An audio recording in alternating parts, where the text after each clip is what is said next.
Pas de continent, on ne prend pas de bateau ni d'avion, on épargne le cocher de l'avant et le laquais de derrière la diligence et on saute dans une voiture pour sillonner les routes de l'Europe pour tenter un inventaire d'une industrie dans la tourmente qui représente 13 millions d'emplois, 7% du PIB dans l'Union européenne. On va parler de l'industrie automobile avec au milieu de notre route, entre les lignes de rive, certainement une question, celle de savoir qui trouvera-t-on pour la sauver, alors qu'annoncé lundi à Stuttgart, Stéphane Séjourné, le vice-président exécutif de la Commission européenne à la prospérité et à la stratégie industrielle, un plan massif pour l'automobile. Stuttgart, qui est le fief historique de l'industrie automobile européenne. Une annonce dans l'urgence, car le secteur souffre et dans la tempête, il semble s'être fixé un cap, celui de l'électricité. Bonjour Tommaso Pardi. Bonjour. Parlez bien dans votre micro. Alors vous avez chacune et chacun un micro. Oui. Faut lui parler bien dedans et ne pas le prendre. Il faut le prendre par le noir et pas par la connectique, sinon ça fait des scrunchs. N'hésitez pas à vous servir de l'eau et pardon pour l'accueil un peu abrupt. Bonsoir Tommaso, pardon. Merci beaucoup Vous êtes de directeur m'avoir invité. du GERPISA, c'est le groupe d'études et de recherche permanent sur l'industrie et les salariés de l'automobile. Vous êtes chargé de recherche au CNRS. Vous êtes un spécialiste de l'industrie automobile en Europe. En face de moi, Dorothée Desraux. C'est vous, pardon. Bonjour. Non, 18h, c'est bonsoir. Bonsoir, Dorothée. Dorothée Desraux, vous êtes directrice des affaires publiques et de la communication de la Fédération professionnelle Mobiliance, qui représente les 20 métiers de la distribution et des services de l'automobile, du véhicule industriel, des cycles et motocycles en France. Est-ce que j'ai à peu près tout bon? C'est bon. Je Vous ne me avez bien tromperai plus résumé. sur vos noms et prénoms, c'est promis, on est une heure ensemble. Et en face de moi, Daniel Attias, bonsoir. Bonsoir. Vous êtes professeur en sciences de gestion à Centrale Supélec et vous avez commis The Automobile Revolution en 2016 sur les nouvelles mobilités et la révolution des véhicules autonomes. Chers amis, bienvenue dans Talk de France Info. On a une heure ensemble pour parler un petit peu de la crise automobile, de la crise de l'industrie automobile. Vous allez peut-être me dire d'ailleurs qu'il n'y a peut-être pas de crise. Quoi qu'il en soit, moi ce que je constate, c'est que l'année 2024, c'est un mauvais cru pour le marché automobile français, avec une baisse des ventes de voitures neuves de 3,2% par rapport à l'année précédente, soit seulement un peu plus d'1 718 000 au total. C'est un niveau très largement inférieur à ce qu'il était avant la crise Covid, quand il dépassait les 2 millions. Chers amis, est-ce que l'industrie automobile est en crise? Vous avez une heure. Qui se lance? Daniel. Bah écoutez, on en discutait avec Tommaso juste avant de venir vous voir là. C'est une crise un peu spéciale, un peu bizarre, on va dire. C'est-à-dire qu'en même temps, bon, on attendait une progression très forte de la vente des véhicules électriques. Il y a eu une espèce de reflux, moins de demandes l'année dernière, c'est clair, moins d'immatriculation. Je pense qu'il y a un contexte qui n'était pas du tout favorable. C'est pas lié tellement à l'offre, qui est toujours de qualité et plutôt assez diversifiée aujourd'hui. Donc on a une offre plutôt globale qui est intéressante, qui est nationale et internationale. Moi, je pense qu'il y a beaucoup d'incertitudes autour de nous. Les incertitudes politiques, des incertitudes fiscales, le fait que les subventions aient quand même diminué. Il y a aussi d'autres points. Moi, je m'avance et je dis quand même que la montée des populismes crée quand même du scepticisme. Qu'on le veuille ou non aujourd'hui, on a l'impression que les gens ont fait beaucoup d'efforts pour mettre en œuvre une conscience écologique à travers les gestes du quotidien, l'achat d'un véhicule électrique, etc. Aujourd'hui, il y a une espèce de temps de pause où tout le monde se pose des questions sur effectivement notre devenir, est-ce que ça a encore du sens, etc. Dorothée, vous souscrivez? Alors oui, je souscris, c'est vrai. En fait, nous, on pense que c'était quand même assez prévisible. Parce qu'il y a ce que les politiques publiques ont essayé de pousser et il y a la confrontation à la réalité du client. Et 2024, c'est un peu ça. C'est-à-dire que nous, on a les ventes chez Mobiance, on a tous les distributeurs automobiles. Et eux, ce qu'ils voient, c'est que le client n'est pas tout à fait au rendez-vous. Et c'est pas une question de scepticisme, en fait. C'est vraiment la réalité Alors, par du exemple, commerce je me permets automobile. de vous couper dans le chat. Il y a déjà beaucoup de questions mais qui tiennent au prix des véhicules. Il y a Volca qui dit les gens ont compris que ça coûtait une douille. Kyle qui dit en même temps, quand les gens n'ont pas de sous, c'est dur d'acheter des voitures. Et Bandini, par exemple, qui dit le prix des voitures électriques fait mal. On va parler de tout ça pendant une heure, mais c'est pour vous dire l'état un petit peu de ce qu'on dit dans le chat. Le prix des véhicules électriques fait quand même sacré mal au portefeuille. Alors, c'est vrai qu'aujourd'hui, alors, ça a quand même beaucoup évolué là ces 2 dernières années. C'est-à-dire que il y a une question de pouvoir d'achat qui est centrale. Nous, on le voit, puisque à parité, quand même, pour un même véhicule, vous avez à peu près 30-40% de différence quand même entre le prix d'un véhicule thermique et le prix d'un véhicule électrique. Or, ça fait quand même mal au portefeuille. Voilà, sur le véhicule neuf, je parle. Mais effectivement, ça entraîne aussi mécaniquement une baisse des immatriculations parce que les clients ne savent pas quoi acheter aujourd'hui. On leur dit, il faut acheter de l'électrique. Et parfois, ils ne sont pas exactement convaincus encore sur l'usage du véhicule quand on est un gros rouleur, qu'on utilise beaucoup son véhicule, etc. C'est pas encore la mutation dans les têtes, elle n'est pas encore complètement faite. Donc, c'est clairement ça qui se passe aujourd'hui. C'est le client, il arrive, il ne sait pas quoi acheter. il n'a pas forcément le pouvoir d'achat pour le faire. Et en plus, les incentives de subventions publiques qu'on avait jusqu'à encore il y a 1 ou 2 ans sont plus au rendez-vous, puisque là, les aides, elles ont été divisées par 2 là, le 1er décembre. Hein, il y a eu un nouveau décret qui est paru. Et donc, forcément, ce petit déclic de l'achat en disant bah, je vais quand même avoir 5-6 000 euros pour acheter un véhicule électrique, il n'est plus là. Alors, moi, j'ai envie de dire qu'on a les effets d'une crise sans en avoir les causes habituelles, hein, parce que normalement, pour les secteurs automobiles, on parle des crises quand les constructeurs sont dans les rouges, quand ils font plus de profit, quand les équipementiers aussi souffrent. Souvent, c'est quand on a des récessions économiques, puisque la production automobile est très sensible à la croissance, au PIB. Or, on n'a rien de tout ça actuellement.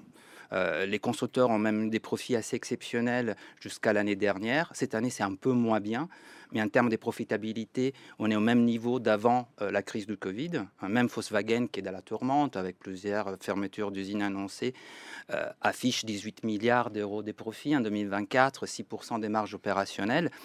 Et pourtant, alors même que cette crise donc n'est pas là, même les niveaux de vente, bien entendu, n'ont pas progressé en 2024. On s'attendait qu'on rattrape les niveaux d'avant-crise, ce que vous avez évoqué au départ. Et finalement, on est au même niveau que 2023, mais ils n'ont pas baissé au niveau européen énormément. On est à peu près au même niveau. Et pourtant, on a tout les conséquences des crises. Annonce des fermetures d'usines, restructuration. Et la question fondamentale qui se pose est justement de savoir si les niveaux des ventes et des productions des 2024, qui est 20% plus bas que 2019, avant la crise de Covid, c'est les nouveaux niveaux normaux, en raison de ce qu'on évoque, les prix très élevés de l'électrique, la difficulté de faire cette transition. Il faut rappeler que d'ici 10 ans, il faudrait aller vers 5% des véhicules électriques vendus en neuf, hein, ce n'est pas pour l'ensemble du marché, en tout cas véhicules zéro émission. Et donc, il y a cette incertitude. Et là, on voit que les constructeurs ont plutôt changé des perspectives. En 2023, étaient encore optimistes et se disaient on va rattraper les niveaux de 2019. Donc, ils n'avaient pas annoncé les restructurations. Et là, on a basculé très vite dans un pessimisme ambiant qui dit bon, on ne va pas rattraper ces volumes. Et pour moi, l'enjeu qui doit être sur la table des négociations qui s'ouvrent maintenant à Bruxelles, c'est justement de savoir qu'est-ce qu'on va mettre en place pour rattraper ces niveaux. Est-ce qu'on va vraiment accepter comme une fatalité que c'est ça les nouveaux niveaux normaux, donc les restructurations, on a une usine sur 6 de trop, donc il faut effectivement licencier, réduire les capacités, etc. Ou est-ce qu'on a des moyens de retrouver les niveaux de 2019 dont on aurait aussi besoin pour démocratiser l'accès aux véhicules électriques. Parce que moi, je ne suis pas complètement d'accord sur l'offre du véhicule électrique. On a un prix moyen, selon Giato, qui est un fournisseur d'informations économiques, qui est de l'ordre des 65 000 euros des prix moyens en 2024. Très élevé. Pour un véhicule, et ça c'est les données de l'agence environnementale européenne, des 2 tonnes, hein, les véhicules moyens électriques vendus en Europe en 2024 est de l'ordre des 2 tonnes. On peut faire beaucoup mieux, c'est-à-dire on peut avoir des véhicules électriques beaucoup plus légers, mieux adaptés aux consommateurs moyens, et d'un coup on descendrait des prix de manière extrêmement importante. Donc il y a toute une question autour de quels véhicules électriques on veut promouvoir en Europe, des réglementations qu'il faut mettre en place pour les soutenir, de la fiscalité qui va avec, de l'engagement des constructeurs par rapport à cette mission-là, et de la volonté de la Commission européenne de mettre en place une véritable politique industrielle, un vrai Green Deal du véhicule électrique. Toutes ces questions, à mon sens, doivent être sur la table avec la question des volumes qui doivent être au centre des enjeux. Écoute, c'est une bonne idée, l'idée d'un véhicule léger, écologique, électrique. Mais alors, moi, je te pose la question, finalement, quand les véhicules chinois vont arriver, ils sont déjà arrivés d'ailleurs, mais quand ils vont arriver de manière plus massive, quand tu parles du véhicule léger, électrique, bon, finalement écologique, ce qui pouvait être le véhicule populaire autrefois, hein, mais qui deviendrait électrique, tu penses à quoi? Est-ce que tu penses que nos constructeurs français sont prêts à... Voilà, ils sont déjà prêts pour réaliser ce type de véhicule? C'est ça la question. Enfin, moi, je la pose en tout cas. Ils sont prêts, c'est est-ce qu'ils ont envie de le faire ou ils peuvent le faire techniquement. Ça, c'est pas un souci. Après, c'est la question du coût. On divise la masse salariale, c'est la question du coût, du prix de vente. Ça, oui, parce qu'on sait quand même, et ça, c'est quelque chose qu'on répète souvent en France, c'est que les citoyens français, d'une manière générale, les consommateurs, achètent de l'occasion. On sait que c'est le marché qui est le premier marché pour le véhicule. On achète un véhicule d'occasion, On dit souvent, nous on a un ami, Bernard Julien, qui nous disait souvent, bon finalement celui qui achète un véhicule neuf, c'est celui qui est à la retraite. Les retraités, ils achètent des véhicules neufs, c'est le dernier véhicule, donc ils se disent, bon voilà. Mais la plupart du temps, on n'achète que de l'occasion. Alors aujourd'hui, acheter des véhicules électriques d'occasion, c'est compliqué. Le marché est quand même assez étroit, l'offre n'est pas extraordinaire, et surtout ces véhicules sont encore particulièrement chers. Ils ne sont pas aussi accessibles qu'évidemment des véhicules thermiques d'occasion. Dorothée, je vous vois casser. Non, mais clairement, aujourd'hui, il y a une question de pouvoir d'achat et de prix du véhicule, hein. Franchement, c'est le nœud du problème. Au-delà de l'usage pur, et c'est vrai que l'offre est encore un peu immature aujourd'hui. Enfin, je rejoins, on est loin d'être dans un monde parfait. Et puis surtout, on a un retard absolument gigantesque par rapport à l'Asie, enfin à la Chine, qui a quand même tous les actifs stratégiques, qui a au moins 10-15 ans d'avance sur nous. Et c'est pas parce que la Commission européenne plaque des objectifs que forcément, derrière, tout va suivre instantanément. Et ça, je pense qu'il y a eu un peu, nous on trouve, de naïveté sur l'élaboration des politiques publiques en début de phase, une instabilité réglementaire absolument dingue, hein, parce que la fiscalité automobile, elle a changé quand même à peu près 20 fois depuis 2019. Enfin, moi, je sais, j'y passe mes journées. Enfin, je veux dire, j'ai pas assez de 24 heures dans la journée pour suivre tout ce qui se passe à l'Assemblée, au Sénat et au gouvernement sur le véhicule électrique. C'est un truc, si vous couplez avec l'Europe, je pense qu'on est une des industries qui est la plus réglementée ces dernières années. En fait, le secteur aujourd'hui, il manque de lisibilité. C'est-à-dire qu'il faut arrêter de réglementer tous les 3 mois et de changer les règles. Là, rien qu'en ce moment, bon, c'est vrai que le PLF, c'est le sujet de plein de secteurs, c'est pas que le nôtre, mais quand même, on a une disposition sur le verdissement des flottes qui est dans le texte, mais on ne sait pas exactement, alors que le verdissement des flottes, quand même, les personnes morales, aujourd'hui, c'est quand même 50 à 60% des achats. Donc, on parle quand même de quelque chose qui va avoir un vrai impact sur le marché. On a tous les bonus, on en connaît à peu près les montants, mais il y a des amendements encore sur le fait qu'on va augmenter les aides ou peut-être les réduire. Il y a le malus automobile qui a été complètement supprimé à l'Assemblée, mais qui a été rétabli au Sénat. Enfin, plus personne n'y comprend rien. Il y a plein de questions dans le chat, je vous les livre, on y répondra au fur et à mesure. Vous répondez à celles qui, celles qui vous plaisent, celles qui vous intéressent en tout cas. C'est pour vous donner aussi l'état d'esprit en tout cas de ceux qui nous regardent et qui nous écoutent. Volcan nous demande, est-ce que la production d'électricité est suffisante si tout le monde roule en électrique? Elsa, elle demande si le véhicule électrique est-il une réelle solution face au réchauffement climatique, compte tenu du prix carbone des batteries et de la masse de ces véhicules. Chache Cachier nous dit, concernant la voiture électrique, est-ce qu'il n'y a pas une dépendance vis-à-vis de la Chine, du fait que ce sont les plus gros producteurs avec les ressources en terres rares qui servent notamment dans les batteries, ce qui amène à une deuxième question de Chache Cachier. Est-ce que la voiture électrique est réellement plus écologique que la voiture thermique? Et après, il y avait... une question de Soupapus, salut Soupapus, qui dit, est-ce qu'on ne s'est pas précipité sur le tout électrique au moment où l'hybride commençait à devenir performant? Pourquoi nos industriels n'ont pas freiné plus fort que ça face à l'Europe? Qui veut? Je pense que qui vous intéressent. C'est des très bonnes questions, donc mes compliments au public, hein, c'est des questions très pertinentes. Extraordinaire sur le talk de France. Et alors, je pense qu'il est très important de dire que les véhicules électriques, ce n'est pas la panacée pour la décarbonation, mais c'est à l'heure actuelle la meilleure solution technologique. Parce que quand on roule avec un moteur thermique, inévitablement, on émet beaucoup d'émissions, parce que aussi les moteurs thermiques est d'un point de vue de l'efficacité énergétique très mauvais, hein. C'est 40% seulement de l'énergie dégagée au mieux, hein, c'est plutôt 30% en moyenne, qui est utilisée pour faire bouger la voiture. Tout le reste, c'est perdre en émissions à chaleur. Alors qu'avec un véhicule électrique, vous avez une dette carbone, hein, c'est-à-dire que grosso modo, vous ajoutez 5 tonnes, hein, disons qu'un véhicule moyen thermique, dans sa durée de vie, ça fait 40 tonnes. Vous prenez un véhicule électrique pour les produire comme un véhicule thermique, 5 tonnes, c'est nécessaire en production. Si on considère que l'énergie est carbonée, ensuite il peut y avoir différents mix. Et ensuite, vous ajoutez 5 tonnes supplémentaires pour la batterie. Donc il y a un vrai dette carbone. Simplement, quand ces véhicules sont utilisés dans un pays comme la France où l'énergie est décarbonée, ensuite vous n'émettez pratiquement rien. Donc on divise par 4, hein, à peu près. Bien sûr, si vous roulez en Chine ou en Pologne, les bilans carbone est moins bon, mais in fine, au bout d'un certain... L'électricité est produite de manière différente. Oui, parce qu'on brûle beaucoup de charbon en Chine et en Pologne pour fabriquer l'énergie. Les mix énergétiques est plus carboné.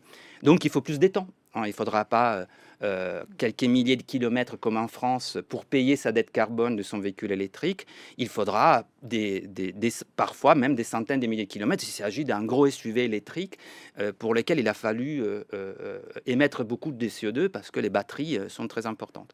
Donc, deuxième point qui, à mon avis, est crucial, il faut arrêter d'aller vers des véhicules électriques de 2 tonnes et de dire que la solution, c'est d'avoir des véhicules électriques qui ont 900 km d'autonomie. Pour moi, ça, c'est une aberration, parce qu'avec 900 km d'autonomie, signifie 600 kilos de batterie. C'est une vache qui vous transportez dans votre voiture, et la plupart du temps, vous n'aurez absolument pas besoin de ces 900 km d'autonomie. Pratiquement jamais, en fait, quand on regarde les statistiques sur la mobilité, la plupart du temps, on fait moins de 50 km par jour. Donc, il faut aller vers des véhicules électriques beaucoup plus légers, qui seront beaucoup plus abordables, et qui seront aussi beaucoup plus vertueux d'un point de vue de la décarbonation. Enfin, sur la dépendance à la Chine, ça c'est une certitude. La Chine a bougé beaucoup plus rapidement, a pris les contrôles à la fois des matières premières, en particulier des matières raffinées. Même, mettons si demain, on va extraire du lithium en France, ce qui est envisageable, il y a des réserves de lithium en France, il faudra les raffiner en Chine, parce qu'on n'a pas les capacités de raffinage en France. On ne sait pas faire en Europe des cathodes et des anodes, donc pour les batteries, on sera toujours dépendant pendant très longtemps des cathodes et des anodes fabriquées en Chine. Et même pour la production des cellules, il y a eu un démarrage important avec plusieurs entreprises qui sont connues du grand public, Northvolt, Verkor en France, ACC, mais ils connaissent des difficultés importantes. Donc il y a une question de dépendance stratégique, mais ce n'est pas en faisant l'autruche, en disant, eh bien, puisque c'est les Chinois qui contrôlent ces marchés, eh bien, on revient vers l'hybride, on revient vers les moteurs thermiques, et c'est des technologies qu'on maîtrise très bien, qu'on se sortira de l'affaire, parce qu'au final, ces technologies finira par s'imposer pour les raisons que j'évoquais, et on sera encore plus en retard. Donc, s'il y a une chance de rattraper les Chinois, c'est maintenant. Et justement, on a mis des mesures protectionnistes exceptionnelles en Europe pour limiter l'entrée des exportations des véhicules chinois. On a fait passer les droits de douane des 10%. Pour faire souffler un petit peu l'industrie nationale. Mais ce n'est pas une solution.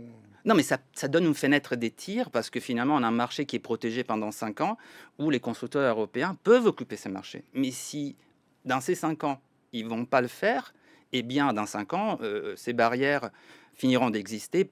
Les constructeurs chinois sont déjà en train de les contourner, puisqu'ils sont en train d'investir pour produire directement en Europe. Donc, il faut urgentement décider de manière collective d'aller vers l'avant. Il y a un risque aujourd'hui de revenir en arrière. Moi, j'y crois pas. Je comprends les hésitations des constructeurs qui disent c'est plus dur que prévu. J'entends parfaitement l'argumentaire. La Commission européenne n'a pas bien passé l'affaire, n'a pas mis en place les politiques industrielles, n'a pas défini un cadre clair. Il faut que tout ça soit revu et corrigé. Mais c'est pour aller vers une électrification rapide, pour attraper les Chinois et aussi pour, il ne faut pas l'oublier, résoudre les problèmes climatiques. Et les véhicules électriques n'est pas la panacée, mais c'est la meilleure solution qu'on a à l'heure actuelle. Daniel, je vous vois acquiescer. Non, mais moi je suis en grande partie d'accord. Je pense que la question centrale, c'est avec quoi on produit tout ça. Si c'est de l'énergie décarbonée, c'est bon. Totalement décarbonée, c'est bien. La question, c'est qu'aujourd'hui, un certain nombre de pays ne respectent pas cette règle. Bon, on les connaît. Je pense qu'il y a une deuxième question par rapport à l'électrique et les conditions de fabrication. Comment ces voitures sont-elles fabriquées? Et c'est pas seulement à l'usage, quand on en a l'usage. Et là, effectivement, on a des différenciations entre pays. La Chine n'est pas très vertueuse dans ses cycles de fabrication. On aura peut-être l'occasion d'y revenir. En Europe, on l'est beaucoup plus. On est beaucoup plus exigeant sur les normes, sur ces conditions-là. Ça veut dire que de l'amont à l'aval de cette construction de voitures, de cette chaîne de fabrication, on est très vigilant pour que ce ne soit pas trop producteur de CO2. Alors, le retour à des solutions de type voiture hybride, etc., moi, je trouve ça un peu dommageable parce qu'en fait, nous ne rompons pas par rapport à ça la chaîne avec les énergies fossiles. La question, c'est qu'un jour ou l'autre, il faudra terminer ce cycle-là. Il est absolument derrière nous et on espère le plus rapidement possible. Donc, je pense que la voiture électrique reste de toute manière un vrai choix, un bon choix. Bon, Tommaso, je ne reprendrai pas ce qu'il a dit, mais c'est tout à fait juste. On a un différentiel de CO2 qui est énorme. Alors, après, on est sur des mini-explications, sur le fait quand même qu'il ne faut pas effectivement des SUV électriques. Enfin, je veux dire par là des très gros engins. La petite voiture la citadine reste vraiment l'option la meilleure. Alors, en termes effectivement de pouvoir d'achat, parce que c'est quand même le serpent de mer, ça revient tout le temps. Il faut quand même raisonner aujourd'hui sur un cycle de vie d'une voiture. Moi, j'ai une voiture électrique. Alors, je l'ai achetée neuve, évidemment, comme beaucoup. Alors, à l'achat, c'est à certains coûts. À part qu'à l'usage, je veux dire, sur les 5-10 années d'usage de la voiture, le coût d'usage est absolument dérisoire. Il est dérisoire. Et ça, on n'insiste pas assez là-dessus, je crois, parce que c'est important. Tant que le coût de l'électricité reste tout à fait abordable et qu'il est quand même très largement encadré dans notre pays, en tout cas. Dorothée Desraux, je vous sens dubitative. Oui, je suis un peu dubitatif parce que, encore une fois, quand on regarde les politiques publiques, on voit que la fiscalité automobile avance à grands pas. Et aujourd'hui, ce qu'on ne voit pas, c'est que est-ce qu'il va y avoir un jour une fiscalité sur l'électricité des véhicules électriques? Et ça, aujourd'hui, Qui crée de l'incertitude. ça crée de l'incertitude. C'est-à-dire, alors évidemment, il ne faut pas communiquer sur ça aujourd'hui, mais il y a quand même on est là le pour problème. communiquer, C'est on que est là pour expliquer aux gens. le problème, c'est que Vous nous, êtes là on pour a- communiquer éventuellement. en fait, on regarde droit. maintenant toujours le verre à moitié vide, parce qu'aujourd'hui, ce qu'on voit, c'est qu'il y a quand même beaucoup de fiscalité. L'automobile est ultra fiscalisée. Donc, en fait, on ne peut pas s'empêcher de se poser la question de savoir si un jour, cette électricité à la recharge va être fiscalisée également. Or, avec la baisse du carburant, mécaniquement, on ne pense pas que l'État se prive de cette manne fiscale qui est de dizaines de milliards pour l'automobile. Mais il y aura autant d'incertitudes sur le pétrole. Il y a autant d'incertitudes sur le pétrole, mais avec les Donc- baisses de vente de véhicules thermiques, d'usage de véhicules thermiques, les mannes de recettes fiscales de l'État vont baisser et ils vont vouloir compenser, comme sur tous les autres sujets. Et donc la compensation, à quelle hauteur elle va se faire, ça c'est le grand questionnement aujourd'hui. Il y a une question que résume Xang, mais qui est posée par d'autres viewers dans le chat. On l'a un peu effleuré tout à l'heure, Daniel, c'est vous, je crois. Xang qui dit mais pourquoi on ne contraint pas la taille, notamment le poids des véhicules électriques dans les offres nationales européennes à tout le moins. J'ai l'impression que les véhicules électriques, c'est pas mal de SUV en fait, c'est quand même des grosses bagnoles. On parlait tout à l'heure de la petite voiture. Et en fait, on ne peut pas le faire, mais pourquoi? Parce que ça saignerait nos industriels, en fait. Mais c'est une manière de prendre la question, finalement. Pourquoi on ne peut pas produire une petite voiture légère, plus petite, qui correspondrait à des usages peut-être plus adaptés à une demande qui a moins d'argent, très simplement?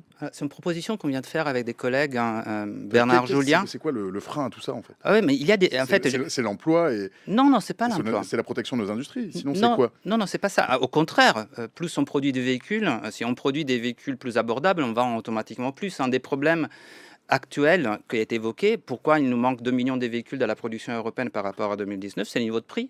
Les prix ont augmenté beaucoup plus que l'inflation qui est en général des prix des consommations.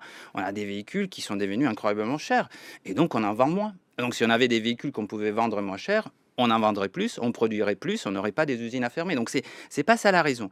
Alors dans un livre qu'on vient de publier à la Fabrique de l'Industrie sur légère abordable, justement, les clés d'un véhicule électrique à succès, c'est qu'on constate, c'est que d'un côté, vous avez des réglementations européennes qui ont marché au contraire des objectifs qu'ils poursuivaient.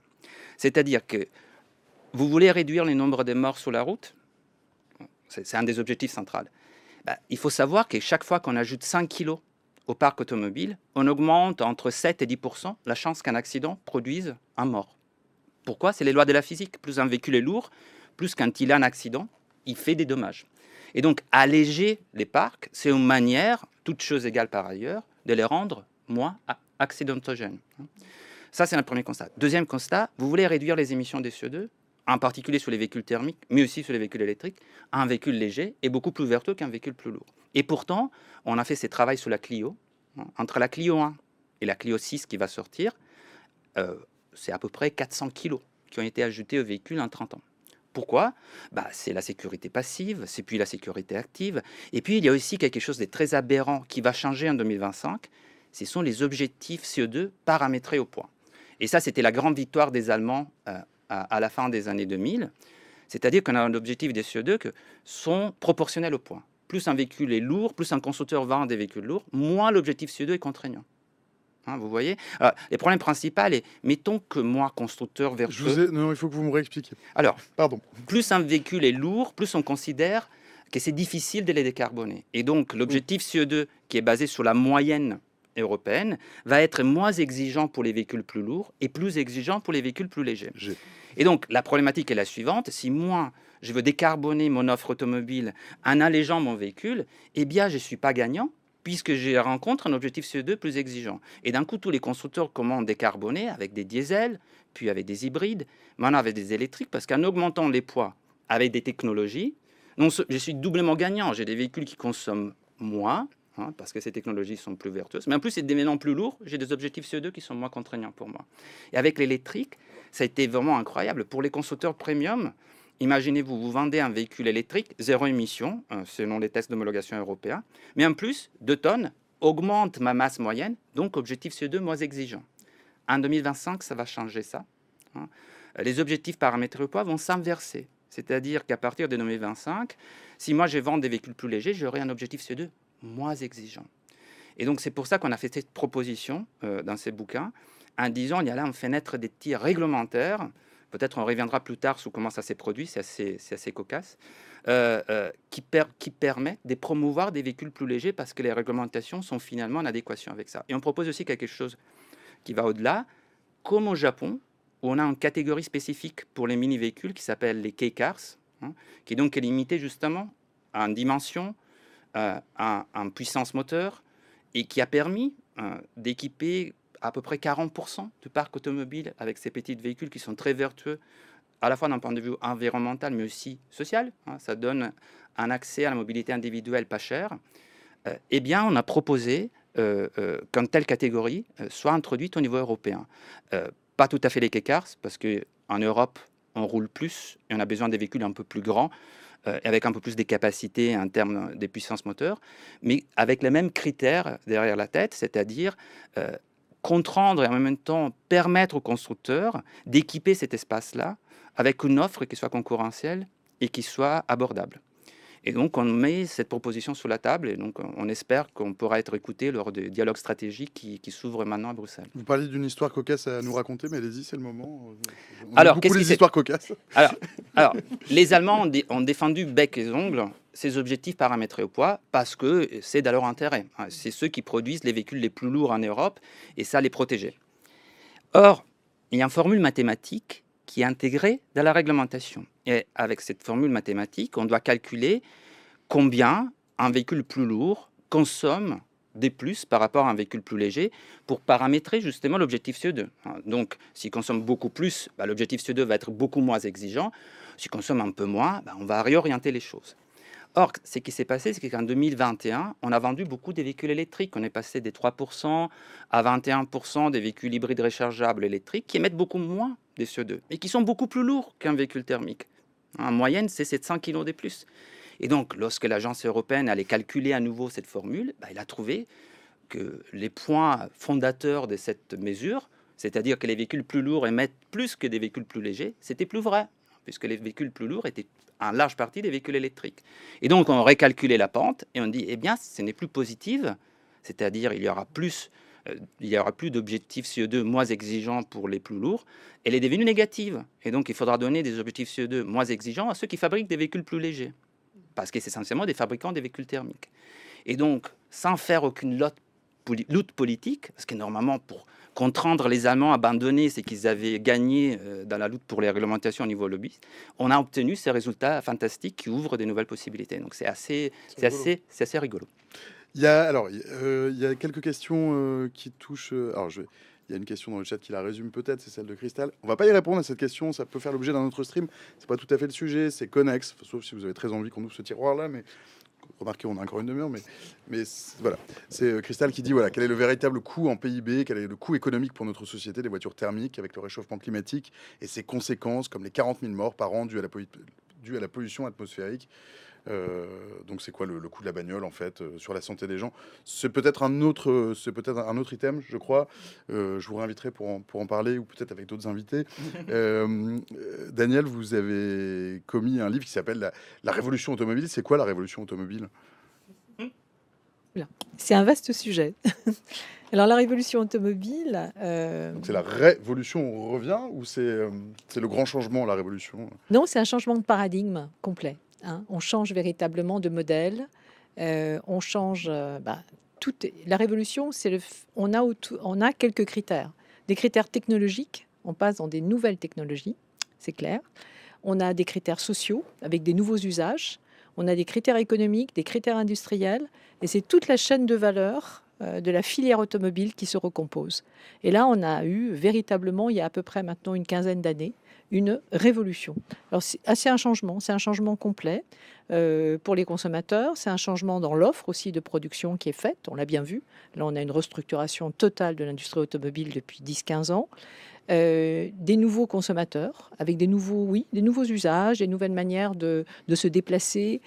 C'est aussi un nouveau mode de pensée. C'est-à-dire qu'une révolution automobile, c'est quelque part aussi un nouveau mode de vie. C'est-à-dire qu'entre la ville, le citoyen, sa vie au quotidien, son mode de mobilité, tout ça, ça se recompose complètement. On a des offres de mobilité aujourd'hui exceptionnelles qu'on n'avait pas encore il y a 10 ans. Regardez, dans les grandes métropoles, c'est exceptionnel. On a une offre qui est diversifiée, qui est assez incroyable. On a tout modifié dans un espace-temps quand même relativement court, pour des sociétés qui sont quand même, qui ont certaines rigidités, qui ont certaines lourdeurs. On a quand même fait un pas énorme. On a électrifié des bus en ville, des trams. On a offert toute une mobilité aujourd'hui beaucoup plus vertueuse. Et surtout, il y a une prise de conscience. C'est-à-dire que tout d'un coup, la prise de conscience écologique, elle est forte sur l'idée qu'il va falloir se prendre en main et faire d'autres choix. C'est ça, fondamentalement. Dorothée? Non, je suis assez d'accord. Alors nous, en plus, on a au sein de Mobiliance les nouvelles mobilités. Donc on a une vision quand même très 360, nous, puisqu'on a à la fois tout ce qui est vente automobile, mais on a aussi tout ce qui est trottinette, covoiturage, autopartage, etc. On anime aussi le segment mobilité à Station F. Donc, on a un peu cette espèce de laboratoire à Station F où, du coup, on incube des startups avec VID, notre partenaire. Ce qu'on voit, effectivement, c'est que... tout à l'heure, on parlait de l'état d'immatriculation qui baissait de façon générale, mais il y a aussi ça. Il y a aussi un sujet de report modal dans les grandes villes. Donc, on le voit avec l'instauration des ZFE là, depuis quelques années. C'est quand même un gros sujet. Là, il y a eu la suppression là, des vignettes critères 3 à Paris et Lyon là, à partir du 1er janvier. Bon, c'est quand même... il y a des restrictions de circulation aujourd'hui dans les grandes villes. Ça amène à changer les modèles. C'est aussi sûrement une bonne chose, puisque la voiture, elle n'est pas forcément nécessaire partout. Il y a des transports publics, il y a de l'intermodalité, mais c'est vrai que je pense qu'en France, on avait pas mal de retard sur ce mode de pensée par rapport à des grandes capitales européennes où ils s'y sont mis bien avant nous. Je pense à Londres, à Amsterdam. Enfin, il y a des villes quand même qui ont déjà repensé leur mode de mobilité. Nous, on l'a fait beaucoup depuis la loi LOM qui date de 2019. Le Covid a accéléré cette opération-là. C'est vrai qu'il y a eu beaucoup de subventions publiques, notamment sur le vélo. Alors là, ça a été diminué là, avec le contexte que l'on connaît, mais on voit quand même on essaye de créer des modes de mobilité dans les métropoles. Et après, le sujet aujourd'hui, c'est la mise à l'échelle dans les territoires, parce que là, pour le coup, on n'y est pas du tout. Et c'est aussi ça, on l'a vu avec le mouvement des Gilets jaunes, c'était quand même ça le sujet. C'est la voiture dans les campagnes, elle est quand même centrale, c'est un outil central. Et aujourd'hui, la mise à l'échelle, même s'il y a eu le plan covoiturage, on voit que le gouvernement a essayé de mettre en place des politiques publiques, des incitatives. On voit que les fameuses AOM qui doivent déployer, elles n'ont pas forcément les financements pour le faire. Ça coûte cher, il faut des infrastructures. Et ça se fait petit à petit. En tout cas, nous, ce qu'on pense, c'est qu'il ne faut pas être dans le dogmatisme. Tout est toujours un peu au milieu. C'est pas ni noir ni blanc, c'est un peu des nuances de gris. C'est-à-dire qu'il faut déjà écouter les gens, écouter la population, concerter, pas essayer de plaquer une politique. C'est jamais très bon. Généralement, on n'arrive jamais à ce qu'on veut. Et essayer de déployer à l'échelle, au-delà des grandes métropoles, ces usages. Une des composantes de la crise, ce serait donc une forme de surcapacité de production industrielle. On souscrit à ça ou pas trop? Oui, tout à fait. Mais en fait, c'est ce que je disais tout à l'heure. On avait une capacité pour fabriquer à peu près 12 millions de véhicules par an en Europe avant le Covid. Si aujourd'hui on a 7, qu'on est à 10 millions, on a 2 millions de véhicules qui manquent. Et donc, les restructurations qu'on observe visent à faire revenir les capacités au niveau actuel. Et toute la question qu'on pose, c'est justement de savoir aussi comment on va équiper les gens qui aujourd'hui ne voient pas vraiment comment accéder à la mobilité électrique et décarbonée, et notamment les gens qui en auraient les plus besoin, hein, parce qu'on l'évoque, c'est les campagnes, c'est les périurbains, les plus grands rouleurs, on les trouve là. Ils sont souvent équipés des vieux véhicules d'occasion, parce que si c'est vrai que les véhicules électriques est cher, les véhicules thermiques l'est déjà aussi. Et puisque souvent on est en train d'électrifier des véhicules thermiques plutôt que de repenser les véhicules pour que les véhicules électriques soient quelque chose de différent, nouveau, optimisé pour ces nouvelles technologies, on aboutit à des véhicules quasi impossibles. Et donc la question pour moi de résoudre ces deux problématiques à la fois, c'est de penser ce qu'on avait déjà évoqué, ces véhicules plus légers, plus abordables, pour répondre aussi aux besoins des mobilités, de ceux qui roulent beaucoup, mais qui forcément ne roulent pas très loin, hein, qui roulent tous les jours dans les périurbains, même en milieu rural. C'est pas forcément des très grandes distances, c'est un usage quotidien de l'automobile parce qu'on est dans des zones peu denses où les transports publics n'est pas la meilleure solution, où ça peut pas être la solution pour des questions de coûts. Et donc c'est là où on aurait les plus besoin de ces véhicules électriques, qu'aujourd'hui on en voit très peu parce que c'est hors prix pour ces types de populations-là. Donc je pense qu'il faut repenser aussi cette transformation des mobilités en ayant en tête la structure du parc automobile, les usages automobiles et répondre à ces usages. Parce que l'offre automobile qu'on voit ne répond pas du tout, l'offre automobile électrique ne répond pas du tout à ces besoins. Et donc il faut réajuster l'offre par rapport aux problèmes qu'on veut résoudre. Et en même temps, cela peut permettre de retrouver les volumes qui éviterait de restructurer, hein. Et donc il y a toute une question des transitions justes, qui est un mot qu'on utilise à Bruxelles, mais qui reste un peu vite des contenus. C'est quoi une transition juste? C'est une transition qui évite de détruire des pans entiers de l'industrie, parce que sinon... C'est ce que j'allais vous dire, si on fait se croiser toutes les courbes, à un moment, il y a une petite zone grise. Bon, il y a des contraintes environnementales, réglementaires, il y a ce problème de pouvoir d'achat, ces surcapacités, voilà, cette suroffre. À la fin, comment on ne diminue pas le volume de ces emplois et comment on ne diminue pas les infrastructures de production, en fait? Justement. À la fin, on va forcément vers quelque chose de plus petit, non? Moi, je ne suis pas persuadé. C'est l'arbitrage que les constructeurs sont en train de faire C'est pas évident aujourd'hui. du tout qu'on achètera beaucoup plus de voitures demain qu'aujourd'hui. Aujourd'hui, on a besoin de renouveler le parc, hein, parce que les problèmes des émissions, c'est pas les véhicules neufs, hein, c'est les parcs qu'on doit renouveler. Donc, si on veut décarboner à l'horizon 2050, comme l'Union européenne souhaite, la solution, c'est les renouvellements du parc via la vente des véhicules électriques. Donc, plus on en produit aujourd'hui, plus on en vend aujourd'hui, plus rapidement on va décarboner les parcs. Et ces problèmes se posent autant en France, mais vous imaginez bien que dans les pays de l'Europe du Sud ou dans les pays de l'Europe centrale orientale, ça se pose de manière encore plus aiguë, hein, où les pouvoirs d'achat sont beaucoup plus faibles.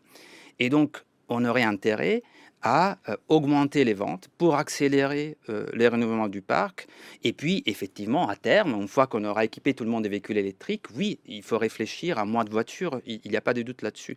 Mais il y a une urgence qui consiste à éviter que cette crise soit une crise qui va détruire énormément d'emplois et qui va aussi affaiblir la compétitivité de l'industrie automobile européenne. Les trois choses sont liées. Si on laisse les volumes descendre brutalement, si on restructure, on va affaiblir la compétitivité de l'industrie automobile européenne. On n'aura pas les produits pour contrer les produits chinois en face. Et en plus, on ne pourra pas équiper les ménages avec les véhicules électriques dont ils auront besoin, aussi à raison de ce qui a été évoqué tout à l'heure, qu'il y aura une fiscalité qui va certes se porter sur l'électrique, mais qui va aussi se porter sur ceux qui seront encore détenteurs des véhicules thermiques demain. On a un marché carbone pour les carburants qui va être introduit l'année prochaine et qui va faire augmenter les prix de l'essence. Et donc on pourrait avoir à nouveau des gilets jaunes demain si on n'a pas une offre électrique qui est satisfaisante et qui peut rapidement se transformer en véhicule d'occasion pour équiper tout le monde. Donc il y a des enjeux qui sont à la fois sociaux, industriels, des compétitivités, et je pense qu'il peut y avoir des solutions, mais qui exigent de la part de tous les acteurs un engagement très fort autour d'un compromis où il y a à la fois les politiques industrielles qui font défaut, des réglementations plus claires, un cap bien précis autour de ces véhicules, un engagement des constructeurs qui doivent peut-être un peu moins soigner leurs marges et un peu plus s'engager, les marges opérationnelles, et un peu plus s'engager dans cette transition en faisant des profit warnings si c'est nécessaire. Mais c'est les moments de faire travailler cette transition. Donc je pense que c'est un moment clé pour poser toutes ces questions au lieu de les mettre un peu sous les tapis. Daniel. Oui, je pensais à une mesure qui avait été utilisée l'année dernière et qui a eu un énorme succès, voire elle a même été victime de son succès, c'est le fameux leasing social. Mmh.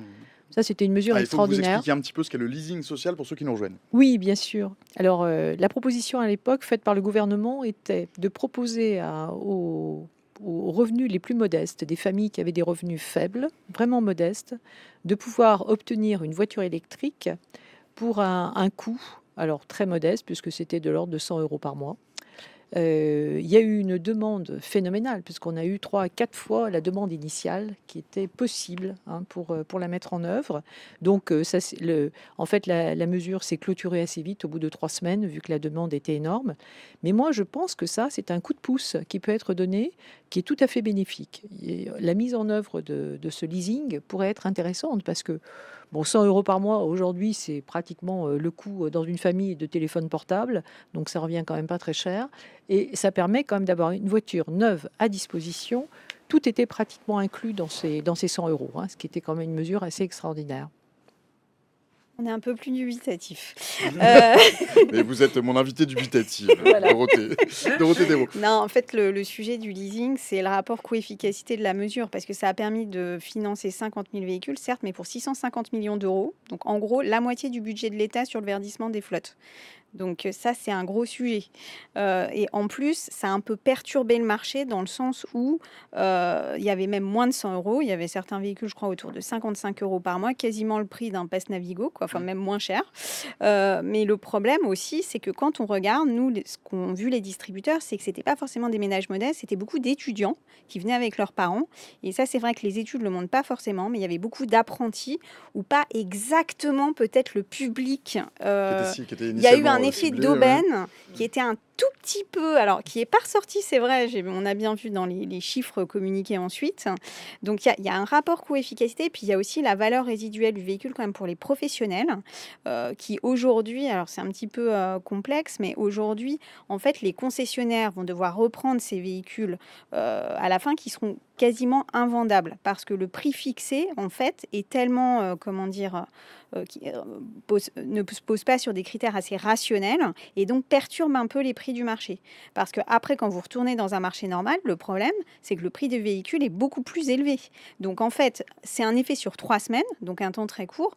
Nous, on préfère des mesures qui sont un peu plus pérennes et qui structurent le marché plutôt qu'un effet d'aubaine spot qui ne va pas forcément sur les bons publics. Nous, c'est plutôt ça, notre analyse. Les problèmes de leasing social, on revient, c'est les prix du véhicule. Donc, pour financer un leasing social à 100 euros, c'est 13 000 euros d'argent public qui est mis par l'État. Et en plus, il y a ces problèmes des valeurs résiduelles, c'est-à-dire qu'on a des incertitudes sur les prix du véhicule électrique. Il y a eu des loueurs comme Hertz, par exemple, qui sont équipés en Tesla. Tesla a soudainement baissé les prix de ses véhicules électriques neufs de 20%. Et donc, les principes du leasing, c'est quoi ? Eh bien, je calcule les coûts, les prix, et sous la base de combien la valeur bouge entre les moments où je prends les véhicules neufs et les moments où je vais les revendre comme véhicules d'occasion. Or, si au moment où je revends les véhicules comme véhicules d'occasion, les véhicules neufs a baissé de 20%, eh bien, tous les calculs financiers que j'ai faits n'est plus bon et j'ai perdu de l'argent. Et donc, cette incertitude sur les valeurs résiduelles sera d'autant plus fort que les prix du véhicule électrique sont très élevés et que la guerre des prix qui est censée amener ces prix un peu plus bas n'a pas encore eu lieu. Et pour les leasing sociaux, on a besoin des véhicules qui correspondent au leasing social, c'est-à-dire qui soient positionnés à un niveau de prix qui ne soit pas 35 000 euros, mais qui soit plutôt 20 ou 15 000 euros. Alors, les coûts pour l'État sera beaucoup plus faible. Ça ne sera pas 50 000 personnes, mais peut-être 200 000 qui seront touchées. La question des valeurs résiduelles sera moins délicate puisque les valeurs des départs seront beaucoup plus bas. Ça suppose d'avoir des constructeurs qui réenvisagent leur marge opérationnelle. On a besoin des constructeurs qui, acceptent d'abaisser leur marge sur les véhicules. Peut-être on ne l'a pas évoqué. Pourquoi les véhicules neufs ont vu leur prix augmenter de manière très importante ? Fulgurante. Et pourquoi, accessoirement, on a vu des constructeurs avoir des profits jamais vus. Stellantis, 14% des marges opérationnelles dans les secteurs automobiles, c'était du jamais vu. Normalement, la moyenne des années 2000-2010, c'était 5-6%. Pour les meilleurs, Mercedes faisait de temps en temps 10%. Stellantis, ça fait 14%. Et tous les autres étaient au même niveau. C'est parce qu'il y a eu la crise du Covid, Puis il y a eu la crise des semi-conducteurs, pénurie. Et donc l'offre automobile était inférieure à la demande qui a rebondi après les Covid.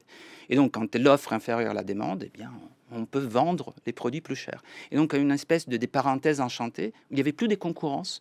Et les constructeurs, on pouvait même choisir quel véhicule vendre. Donc privilégier les véhicules à plus haute marge, étant donné que la demande était contrainte. On est sorti de cette parenthèse. Les prix sont censés baisser, mais les constructeurs, qu'est-ce qui s'est passé? Les analystes financiers disent bah, vous deviez faire 10% des marges opérationnelles, vous nous annoncez 5-6%, on vous sanctionne immédiatement. On a vu la capitalisation boursière des constructeurs plonger. Et quelle est la manière la plus simple de répondre à ce type d'alerte? Eh bien, j'annonce que je ferme des usines. On est dans les downsizing assez typiques. Et là, à mon avis, il y aurait des marges de manœuvre pour aller aussi réduire les marges sous les véhicules, faire baisser les prix et surtout créer les conditions pour produire des véhicules électriques beaucoup, beaucoup moins chers que ceux qu'on voit. Alors, on voit des constructeurs comme Renault et Stellantis qui nous annoncent des véhicules électriques beaucoup moins chers, les R5 qui restent chers, mais il y aura la Twingo qui va sortir. Mais la question, c'est quelle réglementation pour accompagner ces véhicules et aussi où on les produit, avec quelles ingénieries. Est-ce qu'on les fait en Europe? Est-ce qu'on les fait avec de la technologie chinoise? Est-ce qu'on les importe directement de Chine et on les fabrique en Europe, hein, comme les Leapmotor des Stellantis? Il y a beaucoup de questions autour de ça qui doivent être placées au cœur du débat. Avec ces véhicules, on peut résoudre une partie des problèmes, mais si on les fait avec de la technologie chinoise, eh ben, on en crée d'autres pour la compétitivité européenne, pour la souveraineté économique. Vous évoquez la Chine. Daniel, vous connaissez bien la Chine, je crois. Oui. Qu'est-ce qu'il y a de particulier, ce marché chinois? C'est un marché incroyablement réactif et qui s'est développé très rapidement, très rapidement. C'est très spectaculaire. Aujourd'hui, C'est dans parti de rien, en fait. Enfin, Oui, c'est pratiquement parti de rien. Moi, je vais en Chine tous les ans. J'ai un exemple qui est très intéressant, qui est celui de l'université de Beihang, où j'interviens, qui est la plus grande université chinoise. Elle se situe à Pékin, dans la capitale. Moi, il y a encore 10 ans, quand j'étais dans cette université, il y avait quelques très grosses voitures thermiques qui étaient en général ceux des directeurs d'établissement, des grands professeurs, etc., etc. Donc, qui étaient des voitures même qu'on ne trouvait même pas en Europe. C'était en général des voitures allemandes d'une capacité, d'un niveau. Elles étaient quand même à l'époque à plus de 100 000 euros. Hein. Donc, on est quand même sur du très haut de gamme. Puis alors, à côté de ça, tout le monde était en vélo, mais des vélos très simples. En l'espace de quelques années, ces vélos sont devenus électriques. On est passé au scooter électrique, la mobilité électrique partout. Et depuis 5 ans, maintenant, depuis un peu moins de 5 ans, juste après le Covid en tout cas, c'est terminé. Il n'y a plus une voiture thermique sur ce campus. Alors, ce n'est pas un petit campus. Hein. C'est 750 000 personnes qui y travaillent, dont 500 000 étudiants, 250 000. C'est une ville. C'est véritablement une ville. Alors, il y a un silence absolument incroyable. C'est la première fois que moi, je retourne à Pékin. Là, j'y étais il y a 2 mois, dans cette université. On entend les oiseaux. On voit un ciel qui est relativement clair. Donc, c'est très impressionnant. Alors évidemment que dans le reste de la ville, il y a encore du thermique qui circule, mais à plus de 60% à Pékin aujourd'hui, c'est l'électrique. Alors ça a été extrêmement rapide. Et quand j'interroge mes étudiants, en fait, ce qu'il faut se dire, c'est qu'eux, ils ont grandi dans l'électrique. Ils n'ont pas connu de thermique. Ils n'ont pas du tout connu ça. Ils ont connu le vélo électrique, le scooter électrique, et puis après, les conditions d'accès à ces véhicules sont quand même très facilitées. Il y a des crédits très faciles. Et puis il faut surtout se dire que comme ils ont chacun un carnet individuel, on va parler comme ça, c'est un bonus. C'est-à-dire que vous avez dans votre crédit social un bonus qui fait dire, voilà, moi j'ai acheté une voiture électrique. C'est un bon donc, citoyen. Vous êtes un bon citoyen et donc vous êtes reconnu comme une personne tout à fait apte, vertueuse, etc., etc. Donc c'est un bon point aussi. Hein. Alors, il faut se dire que quand Bon, vous ça avez... nous paraît effrayant, nous, comme occidentaux, quand même. Faut le Ah ben rappeler, nous c'est occidentaux, une ça dictature. serait compliqué. Ce qui peut être intéressant dans ces régimes autoritaires, c'est que quand ils prennent une décision, ça va à une rapidité spectaculaire. C'est vraiment spectaculaire. Avec un peu de cynisme, c'est un excellent laboratoire. Voilà. Alors, maintenant, c'est pas partout comme ça. C'est le fait des grandes métropoles, c'est certain. Moi, j'en ai fait 2-3 dans un espace-temps assez court en Chine. C'est à peu près semblable. Dans les campagnes, c'est différent. hein. On n'a pas du tout la même vision. Alors d'abord, c'est pas les mêmes revenus, c'est pas les mêmes populations, c'est pas les mêmes modes de circulation, ça c'est certain. Donc on va retrouver encore beaucoup de carbone, on va dire, à un niveau de CO2 important. Ce qu'il faut savoir aussi, c'est qu'ils ont été capables de déplacer des usines, c'est-à-dire que au nord de Pékin, les grandes usines de production, qui étaient principalement des usines thermiques à base de charbon, hein, principalement, qui produisaient l'électricité, ont été déplacées à 500 km à l'intérieur du pays. Donc, on a complètement dégagé, effectivement, le nord de Pékin. Et aujourd'hui, à Pékin, le ciel est bleu. On est allé polluer ailleurs aussi, si je me souviens. Oui, c'est ça. Voilà. Oui, tout à fait. Je vous ai sous la main, Daniel. Captain, une question pour vous. Bonjour, Oui. bonjour à vous. Captain vous salue. Je ne sais pas si Bonjour. la question a déjà été posée. Je crois que non. Mais est-ce que ce secteur émergent en Chine, on doit en avoir peur ou est-ce qu'on doit le voir plutôt comme une opportunité? Un peu des deux, certainement. Oui, vous avez tout à fait raison. À la fois, nous, ça peut un peu nous effrayer parce que ça va très vite, que ça prend des proportions et une dynamique, bon, voilà, sur lesquelles on va pouvoir se poser des questions dans quelques temps parce que cette dynamique économique, bon, elle n'est pas complètement vertueuse non plus. C'est compliqué, il y a beaucoup de constructeurs, il y a une compétitivité incroyable, etc. Mais c'est quand même intéressant en termes d'exemple, hein. Moi, je suis assez étonnée quand même, et c'est un étonnement qui est plutôt positif sur cette dynamique quoi, qu'ils ont été capables de mettre en œuvre, hein, et très très rapidement. Parce qu'aujourd'hui, ils ont quand même des technologies de pointe, ils ont quand même des matières premières, c'est les premiers fabricants mondiaux de batteries, donc ils peuvent avoir une avance. Et ce qui peut, moi j'avais sous-estimé hein, il y a quelque temps l'arrivée des voitures chinoises, hein, la fameuse déferlante chinoise en Europe, elle n'est pas négligeable aujourd'hui. Moi, j'étais un peu dubitative. Aujourd'hui, je vois des concessionnaires BYD, etc., partout, des prix qui sont quand même très compétitifs. Donc, ça veut dire que nous, on a intérêt à réagir vite, hein. Ce que tu disais, là, il faut y aller, là, parce que ils sont capables, effectivement, malgré la taxation, malgré tout ce qu'on met en œuvre pour essayer de freiner un peu, il faut se dire quand même que leur présence, ils sont là aujourd'hui. Ils sont vraiment là. Dorothée Desros, c'est une chance, une opportunité ou il faut en avoir un peu peur ou un peu les deux? Un peu les deux. C'est-à-dire, aujourd'hui, la Chine, c'est le premier marché automobile, hein. Donc, c'est vrai que l'Europe a un peu perdu sa place, hein, complètement. Et la France aussi est descendue dans les classements. Donc, voilà, c'est aussi un petit coup de... Enfin, voilà, il faut qu'on se réveille.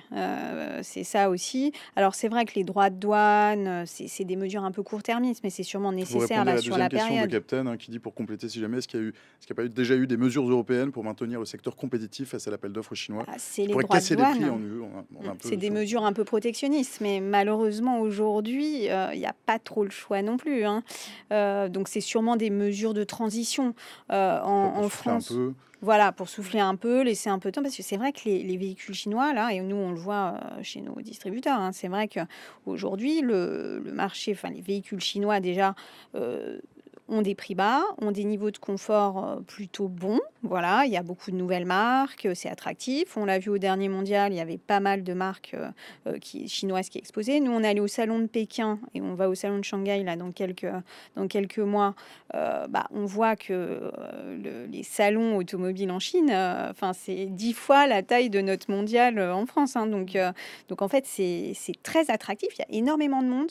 C'est-à-dire que on peut se le dire quand même un peu, en Europe, on a eu, et en France notamment, on a eu un petit car bashing léger. En Chine, ils sont pas du tout là-dessus, hein. L'automobile, elle est attractive, c'est un outil innovant, c'est très positif. On n'a pas du tout cette image un peu en France quand même assez écornée, hein, de l'automobile en termes d'usage. Bon, parfois, moi j'entends parfois des discours qui m'étonnent Je toujours sais parce pas si qu'on c'est du pourrait en car être bashing, fier. c'est peut-être une prise de conscience qu'on peut se passer certaines Oui, occasions des voitures, mais il y a deux qu'elles coûtent parfois sujets. plus cher qu'elles ne rendent de service, qu'elles polluent peut-être beaucoup. C'est Et vrai, c'est mais bon, on c'est quand même pense, à nous, qu'il y considérer. a deux sujets. Les C'est Chinois l'ont peut-être moins. oui, mais en fait, Et c'est pas d'abord faire offense à nos amis l'électrique. constructeurs, Non, du tout. Nous, on n'est pas constructeurs. Donc, du distributeurs. coup, voilà. Mais c'est pas le sujet. C'est qu'il ne faut pas mélanger une industrie qui est quand même une industrie de pointe et qu'il faut peut-être, dont il faut montrer l'attractivité et peut-être communiquer un peu plus positivement aussi sur cette industrie, parce que c'est une industrie quand même qui est centrale en Europe et qui génère beaucoup d'emplois. Et le fait, effectivement, qu'on n'utilise pas sa voiture toute la journée, c'est pas le même sujet. Le sujet de l'usage de l'automobile, et nous, vraiment, on est très bien placé pour le savoir, on a les nouvelles mobilités. Nous, on ne dit pas qu'il faut de la voiture tout le temps, c'est vraiment pas ça. Mais il faut avoir un discours mesuré et soutenir quand même notre industrie. Et aujourd'hui, c'est vrai qu'encore une fois, dans les politiques publiques, parfois, parfois, on sent que l'automobile, parfois, il faut avoir un discours plus positif sur l'industrie. Alors, le président disait j'aime la Ah, bagnole. vas-y, la bagnole, on adore la bagnole. Je crois que c'est ça ce qu'a dit Emmanuel Voilà. Macron, président de la Bon, République. je ne sais pas s'il faut dire ça Il n'y a pour. pas de car machine quand le président de la République dit qu'il adore la bagnole, quand même. Bon, on a connu ambassadeur plus modeste, quand même. En tout cas, nous, ce qu'on pense, c'est qu'il faut avoir un discours positif. Et après, il y a quand même tout le discours de transformation de la filière. Alors, nous, on est tout l'aval de l'automobile, donc on n'est pas la partie industrie. Mais c'est vrai que les compétences vont complètement changer pour le véhicule électrique. Là, aujourd'hui, par exemple, pour réparer un véhicule électrique, c'est quand même 30 à 40% de moins de main-d'œuvre qu'un véhicule thermique. Donc, nous, sur nos métiers, on le voit bien. Il va y avoir un changement, une transformation des métiers que nous, on prend à bras-le-corps, puisque nous, on a tous les organismes de branche de la formation et de l'emploi au sein de la branche des services de l'automobile. Et donc, on accompagne cette transition.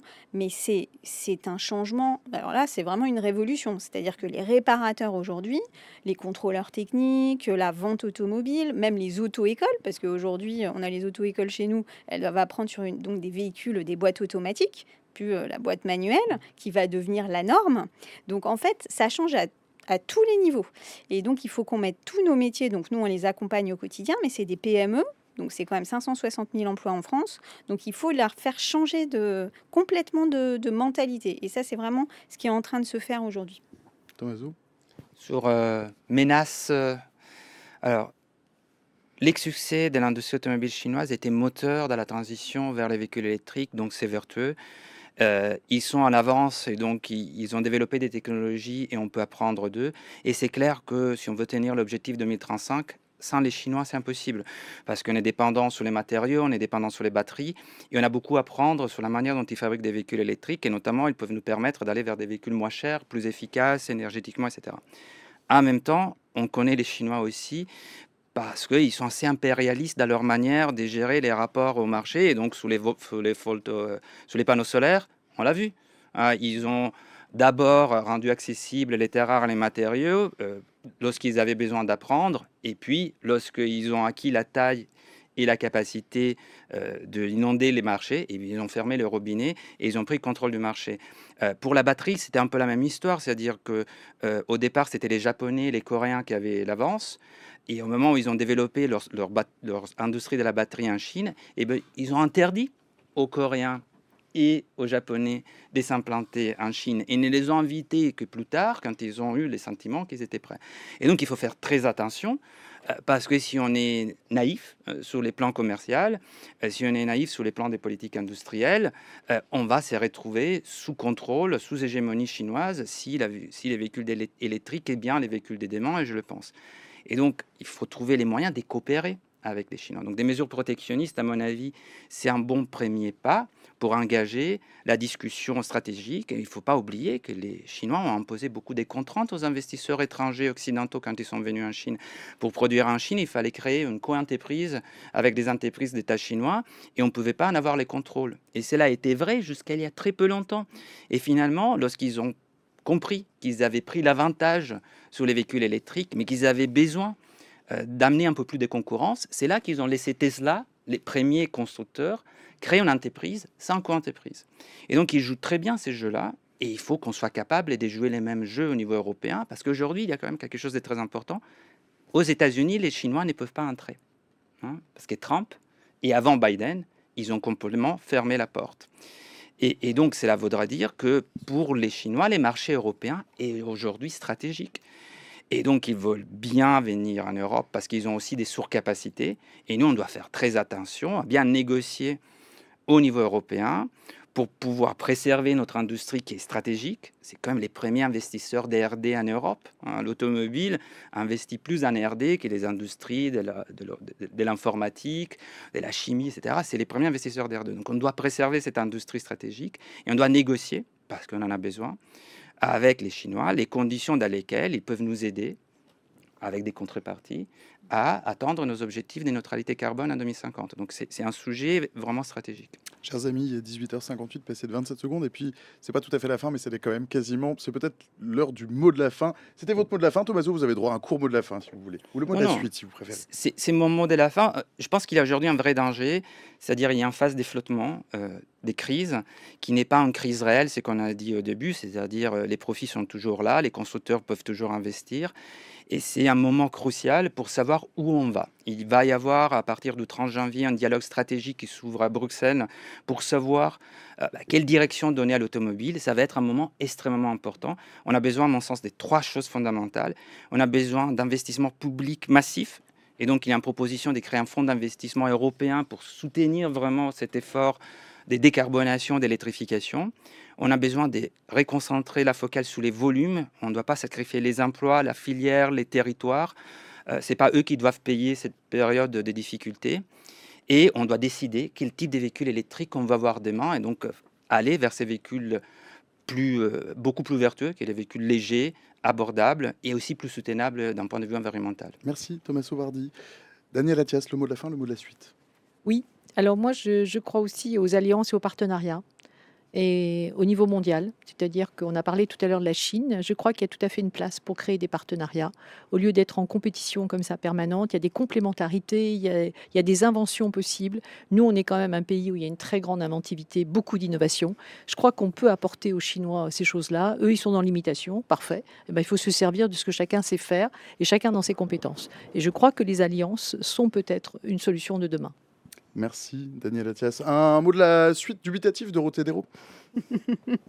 Non, je pense que, comme mes 2 comparses, c'est vraiment un moment crucial pour le secteur. Là, c'est vrai qu'il y a le dialogue stratégique de la Commission qui s'ouvre. Donc, c'est vraiment, voilà, il faut faire des choix, mais surtout, il faut donner de la lisibilité et de la visibilité, à la fois pour les entreprises, mais aussi pour les usagers, qui doivent effectivement aller vers l'électrique. Et donc, pour faire ça, voilà, il faut donner un cap clair.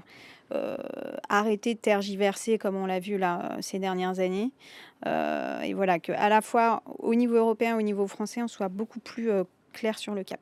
Merci Dorothée Desraux, 19h, passé de 50 secondes. Merci à tous les trois. C'est la fin de ce stream, chers amis. Merci d'avoir passé cette heure avec nous.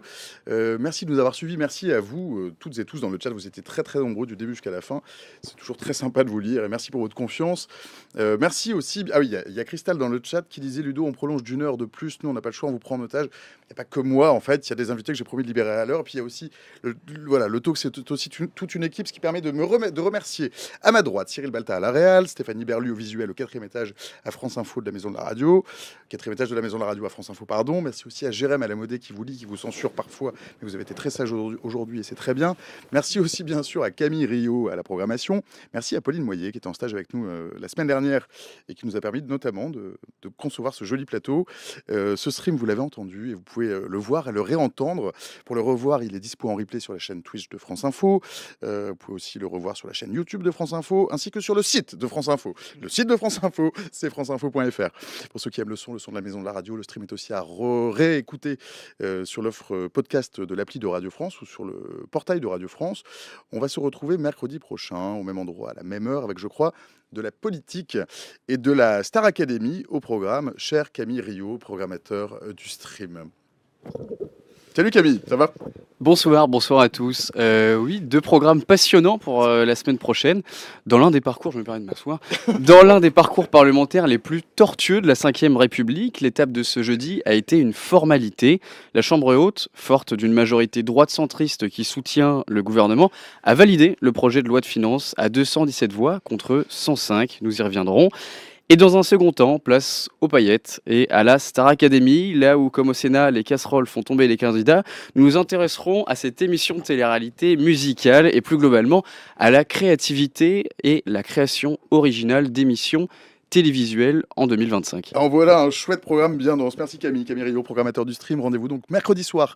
Ce sera avec l'excellente Jeanne Mézia qui est partie tout à l'heure, qui regarde un petit peu comment on faisait. Voilà, ce sera elle à ma place. Jeanne qui sera donc à ma place mercredi et jeudi prochain, le temps d'une petite semaine de vacances. Moi, je vous reviens en pleine forme la semaine suivante. D'ici là, je vous souhaite une bonne glissade vers le week-end et une excellente soirée à toutes et tous. Salut.